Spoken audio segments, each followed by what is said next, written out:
Rate या price, किसी भी थिंग का, किसी भी वस्तु का रेट या प्राइस हमें पूछना हो तो कैसे पूछें और कैसे बताएं।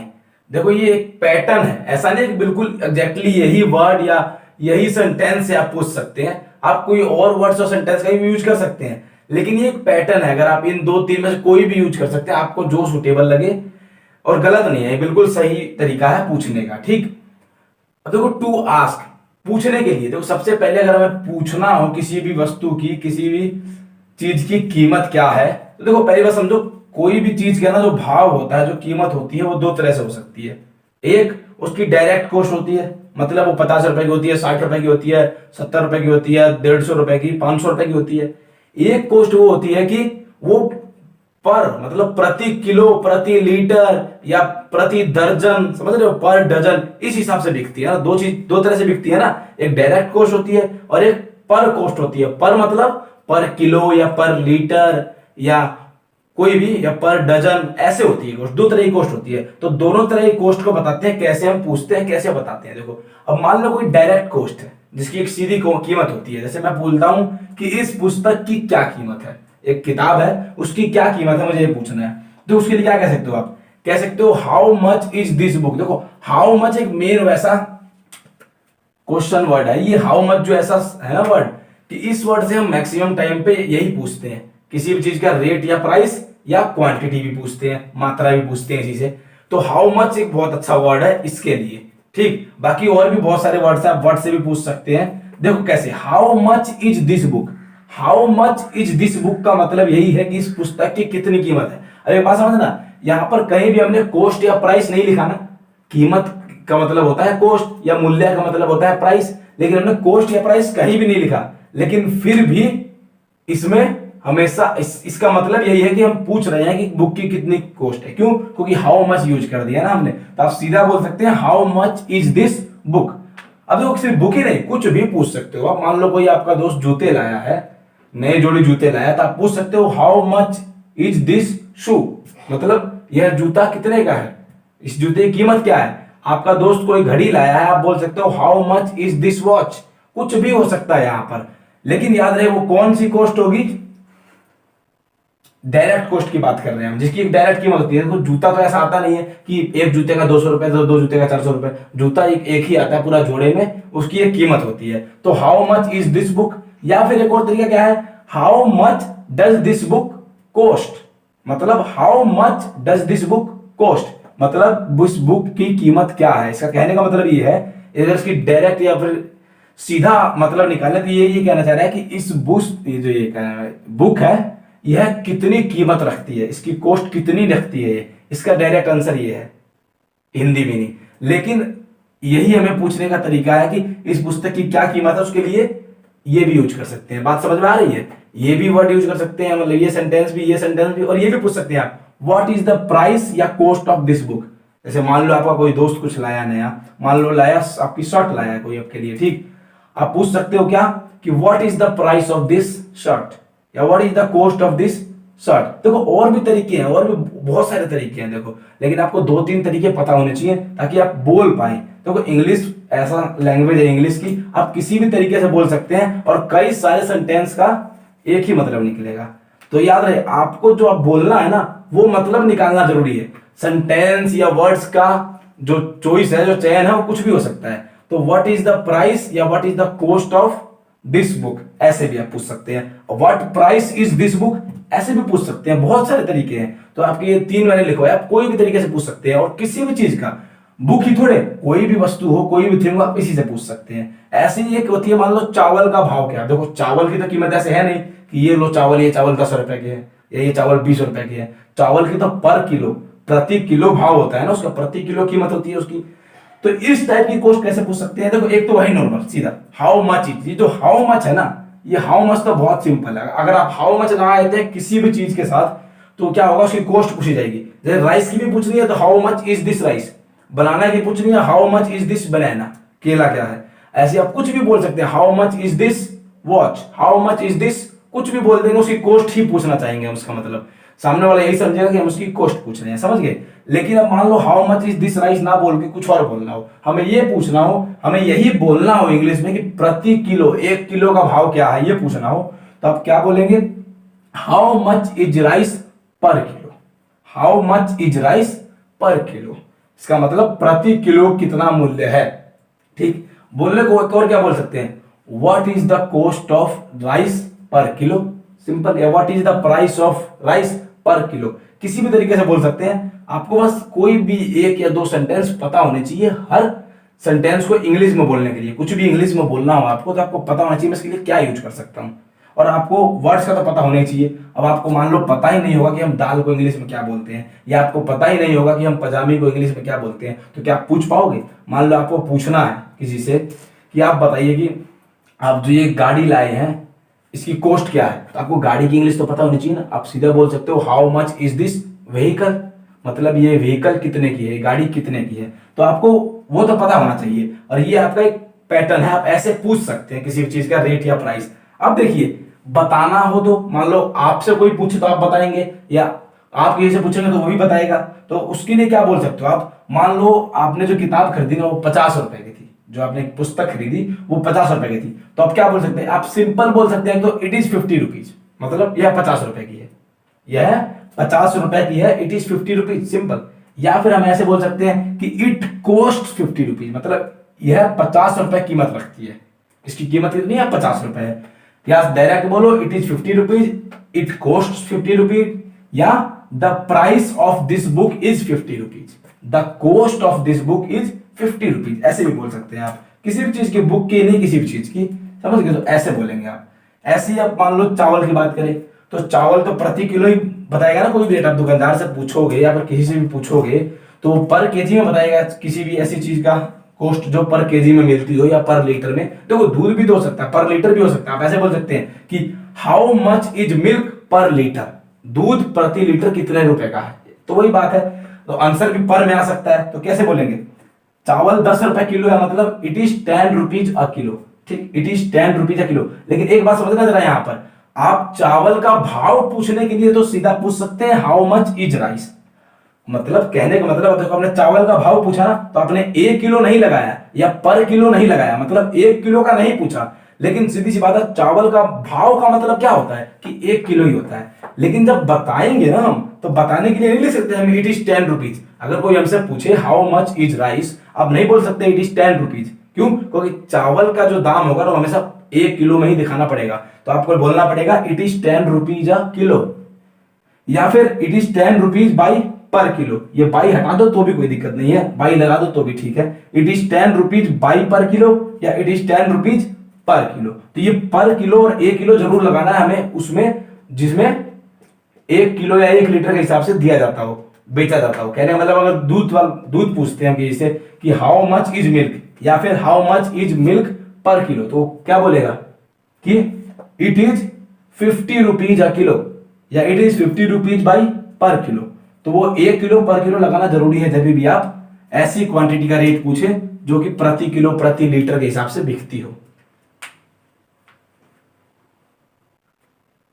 डिस्टेंस, दूरी, अगर हमें दूरी पूछनी या बतानी हो तो हम उनके लिए किन सेंटेंसेस का प्रयोग कर सकते हैं, किन सेंटेंसेस को यूज कर सकते हैं। देखो सबसे पहली बात तो हम पूछते क्या है, तो दूरी पूछने का सिंपल एक ही क्वेश्चन होता है कि कोई भी प्लेस कितनी दूर है, बात समझ ली। और कोई तरीका है, अगर आपसे आपको पूछना है कि मान लो दिल्ली कितनी दूर है, तब यही तो बोलोगे कि यहां से दिल्ली कितनी दूर है या दिल्ली कितनी दूर है, ऐसी तो बोलोगे। और कोई तरीका है पूछने का? और कोई तरीका नहीं है। तब एक बात समझो जरा, क्या कि मान लो बोल दे यहां से दिल्ली कितनी दूर है या यहां से दिल्ली कितनी दूरी पर है, एक ही बात है। इनके लिए हम क्या यूज कर सकते हैं, देखो सिंपल सा बोल सकते हैं क्या, how far is it to Delhi, मतलब how far is it to Delhi, मतलब दिल्ली यहां से कितनी दूर है। या और क्या यूज कर सकते हैं, how far is Delhi from here, मतलब दिल्ली यहां से कितनी दूर है, सेम। ये दोनों सेंटेंस का आप यूज कर सकते हैं पूछने के लिए दिल्ली कितनी दूर है। अब देखो दिल्ली नहीं कुछ भी पूछ सकते हैं, कानपुर हो, लखनऊ हो, यहाँ पे बस प्लेस का नाम बदल जाएगा। मान लो मुझे पूछना हो कि तुम्हारा गांव कितनी दूर है, तुम्हारा गांव कितनी दूर है, तो एक बात समझो जरा, क्या होगा, तुम्हारा गांव ही तो पूछ रहे हैं, बाकी तो सेम वही सब कुछ है। तो आप लिखोगे how far is it to your village, how far is it to your village, बस सिंपल। तुम्हारा गांव है तो मैंने बोल दिया कि तुम्हारा स्कूल कितनी दूर है, तो आप या तो ऐसे बोल दो how far is it your school. मैं बोल दूं मेरा घर कितनी दूर है, how far is my home from here. देखो फ्रॉम हेयर इन दोनों में से कोई सा एक सेंटेंस यूज कर लो, दोनों ठीक है, ठीक, कोई भी एक यूज कर लो आप पूछने के लिए कि डिस्टेंस किसी चीज की कितनी दूर है। अब देखो जब दूरी पूछी तो आपको दूरी बतानी भी पड़ सकती है, या फिर वो दूसरे वाला दूरी बताएगा भी। कन्वर्सेशन में सीधी सी बात है, एक पूछता है एक बताता है, तो आपसे पूछा जाए तो आप बताओगे, आपने पूछा तो दूसरा बताएगा। अब देखिए क्या होगा कि अब मान लो उसने बोला कि मान लो 50 किलोमीटर दूर है दिल्ली, तो वो बोलेगा यह 50 किलोमीटर दूर है। देखो दो तरह से दूरी बोलते हैं आदमी, या तो डायरेक्ट बताता है कि इतनी दूर है, या बोलता है ज्यादा दूर नहीं है, या ऐसे ही बोलता है कि बहुत दूर है। देखो ऐसे भी बोल सकता है कि बहुत दूर है, मैं यहाँ पे लिखना भूल गया, यह बहुत दूर है, ये भी तो हो सकता है। देखो या तो होगा 50 किलोमीटर, या ज्यादा दूर नहीं, या यह बहुत दूर है। तो एक बात समझो, किलोमीटर का हिसाब किताब एकदम सिंपल है, इट इज 50 किलोमीटर मतलब यह 50 किलोमीटर दूर है, या फिर इट इज जस्ट 50 किलोमीटर मतलब बस 50 किलोमीटर ही दूर है। दो तरीके से बोलेंगे ना, एग्जैक्ट अगर हम बता दें कि इतनी दूरी है तो लिख देंगे इट इज 50 किलोमीटर, या फिर बोल सकते हैं इट इज जस्ट 50 किलोमीटर। कम दूरी है तो जस्ट भी लगा सकते हैं। जैसे अगर मान लो ऐसे बोले कि how far is it your school, तो आप क्या बोलोगे, इट इज जस्ट 3 किलोमीटर। तो 3 किलोमीटर बहुत कम दूरी है, तो आप जस्ट लगा सकते हो साथ में, इट इज जस्ट 3 किलोमीटर। तो ये हो गया आपका एक। ऐसे बोल सकते हो आपकी ज्यादा दूर नहीं है, मतलब यह ज्यादा दूर नहीं है, तो ऐसे बोलने के लिए आप क्या सेंटेंस यूज करेंगे, it is not far of, it is not far off, या फिर it is not far from here, मतलब यहां से ज्यादा दूर नहीं है। दोनों में से कोई भी एक सेंटेंस आप बोले, it is not far off या it is not far from here, simple. यह बहुत दूर है, तो देखो ये बहुत दूर है तो it is too far, it is too far, it is too far off मतलब यह बहुत दूर है, या फिर it is too far from here, दोनों में से कोई सा भी। समझ में आई बात। देखो ये तो डिस्टेंस होगी। एक बात और समझो, हम व्हीकल की गाड़ियों की स्पीड भी तो बताते हैं, बस ट्रक या फिर बाइक वगैरह की, कार की स्पीड कैसे बताते हैं। तो स्पीड बताने के लिए सिंपल क्या करना है आपको, ऐसे बताना है। मान लो कि कोई बस 60 किलोमीटर की स्पीड से चल रही है, बस 60 की स्पीड से चल रही है, तो आप बोलोगे the bus is running 60 kilometre per hour, ठीक। या फिर मान लो कोई मोटरसाइकिल चला रहा है 80 किलोमीटर की स्पीड से, तो आप बोलोगे the motorcycle is running 80 kilometre per hour, ठीक। ये डिस्टेंस और स्पीड की बात है, अगर आपको इंग्लिश में पूछना या बताना हो तो। एज, उम्र, मतलब किसी की उम्र पूछनी हो, आयु पूछनी हो या अपनी बतानी हो तो कैसे बताई जाए। देखो सबसे पहला क्वेश्चन ये है कि अगर कोई पूछना चाहता है या आप किसी से पूछना चाहते हैं कि आपकी उम्र कितनी है या आप कितने साल के हैं, पूछते हैं ना, नॉर्मली पूछते हैं हम कि कितने साल के हो गए या फिर आपकी उम्र कितनी है, तो आप क्या पूछ सकते हैं, सीधे बोलेंगे हाउ ओल्ड आर। देखो हाउ ओल्ड मेन इसमें वर्ड है, हाउ ओल्ड आपको बोलना पड़ेगा उम्र पूछने के लिए। उसके बाद इज एम आर, तो उसके ऊपर डिपेंड करता है ना, सेंटेंस में है या हो है। तो हाउ ओल्ड आर यू मतलब तुम कितने साल के हो, ठीक, या आपकी उम्र कितनी है, आप कितने साल के हो। हाउ ओल्ड आर यू कुछ भी हो सकता है। आपके पिताजी की उम्र कितनी है, how old is your father. या आप बोल सकते हो कि मोहन की उम्र कितनी है, हाउ ओल्ड इज मोहन, कुछ भी हो सकता है। अमित की उम्र कितनी है, हाउ ओल्ड इज अमित, कुछ भी हो सकता है, ठीक। बस हाउ ओल्ड लगा के साथ में इज एम आर वाजवर अकॉर्डिंगली लगा के अनुसार और बस पूछ लेना है। अब देखिए फिर उम्र बताई जाएगी। देखो उम्र बताने के 3 मेन तरीके हैं। देखो कौन से 3 मेन तरीके जो यहाँ पे लिखे हुए हैं, क्या आप एक जो सबसे कॉमन यूज कर सकते हैं वो है आई एम 20 ईयर्स ओल्ड। इसका मतलब समझ रहे हो ना, इसका मतलब आप यही होता है आई एम। लेकिन जब आप इंग्लिश बोलना सीख रहे हैं या जब आप इंग्लिश बोलते हैं तो कोशिश करते हैं शॉर्ट में बोले, मतलब उनका जो एब्रीविएशन फॉर्म होती है ना वो वाली बोले, जैसे कि आई, या बोलते हैं ना ही इजंट, इजंट बोलते हैं, इज नॉट नहीं, तो वही शॉर्ट में बोलना सीखे। तो आई एम 20 ईयर्स ओल्ड मतलब मैं 20 साल का हूं। आई एम 20 ये भी चलेगा, देखो आई एम 20 ईयर्स ओल्ड भी चलेगा, आई एम 20 सिर्फ 20 बोल दो तो भी चलेगा, मैं 20 का हूं। बताते ना उम्र ऐसे बताते हैं, बोल सकते हो कि मैं 20 साल का हूं, या आप क्या बोल सकते हो मैं 20 का हूं। तो आई एम 20 या आई एम 20 ईयर्स ओल्ड, ऐसे। या फिर एक ये वाला कि I am a 20 year old boy, ज्यादा लेंदी है, लेस प्रेफरेबल है, कम यूज करते हैं लोग, लेकिन फिर भी बोल सकते हैं ऐसे कि I am a 20 year old boy, मतलब मैं 20 साल का लड़का हूं, ठीक। ऐसे ही मतलब फादर की उम्र बतानी हो आपको, तो आप बोलोगे my father is 50 years old, वही my father is 50 years old, मेरे पिताजी 50 साल के हैं। या फिर माय फादर इज 50, मेरे पिताजी 50 के हैं। या फिर आप ऐसे ही बोल सकते हैं कि my father is a 50 year old man, simple, 50 year old man, तो खत्म। तो वही है, यहां पर आप क्या इस तरीके से आप एज पूछ भी सकते हैं और बता भी सकते हैं। अब जरा समझो, जैसे कि समझे ना। उसके बाद देखो कुछ ऐसी भी तो उम्र बताते हैं लोग, क्या कि बोलते हैं कि भाई 10 साल का हो रहा है। जैसे मान लो कोई पूछ ले कितने साल के हो गए, तब बोलते हो कि मैं 20 साल का हो रहा हूं, मतलब अब इस साल में 20 साल का हो रहा हूं मैं। तो आप ऐसे कैसे बताएंगे? तो मान लो मैं बोल रहा हूं कि वह 10 साल का हो रहा है, तो he is getting on for 10। देखो समझना, ही इज तो वह के लिए आप जानते हैं, ये गेटिंग ऑन फॉर ये वाला मेन आपका वर्ड है, क्या गेटिंग ऑन फॉर मतलब उतने का होने जा रहा है, ठीक। वो अब गेटिंग ऑन फॉर के बाद क्या लिखेंगे? जितने का वो होने जा रहा है। इसमें ईयर्स नहीं लिखेंगे, याद रखना, नॉर्मल लिखेंगे बस। वो 10 का होने जा रहा है, 10 साल का होने जा रहा है, तो he is getting on for 10। Rahul 8 साल का हो रहा है, तो Rahul is getting on for 8। या फिर मान लो कि मैं 50 साल का हो रहा हूं, तो I am getting on for 50। तो ऐसे बोलेंगे आप, ठीक। ये एज पूछना और बताना है। अब एज ग्रुप्स होती हैं कुछ, देखो कैसे। मान लो 13 से 19 साल का कोई बच्चा है तो उसको टीन्स में बोलते हैं। 20 से 29 का है 20s बोलते हैं। ऐसे ही 30 से 39 का 30s, फिर 40s, 50s, 60s, 70s, 80s, 90s। ये एज ग्रुप्स होते हैं आपके, ठीक। अब देखो ये एज ग्रुप्स में भी एज बताई जाती है। आपने कई बार इंग्लिश की बुक्स पढ़ी होंगी ना जब अपने स्कूल में, तो उसमें लिखा होता था हमेशा कि that boy was in his 20s, या फिर दैट गर्ल, या फिर that woman is in her 30, sorry is in her. देखो जरा क्या समझो कि मान लो मैं बोलता हूं my son is in his teens, इसका मतलब क्या है?